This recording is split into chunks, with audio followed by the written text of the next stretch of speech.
עכשיו בדרך הביתה.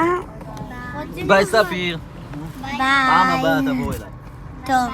ביי. נלך הביתה. קפצנו מישהו. טוב.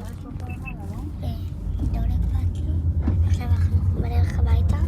אני יושבת, יש לנו כיסא בבקר, אז אני שוכבת שם. יושבת שם. פה. גם אחד כזה שאוהב בסדר. אני עובר קדימה, אני עובר פה, ואני פה, ביי. כאילו, אני בדרך וקפצנו דוד, זה לא סתם מישהו שקח אותו ופיץ אותו. קפצנו דוד, רגיל.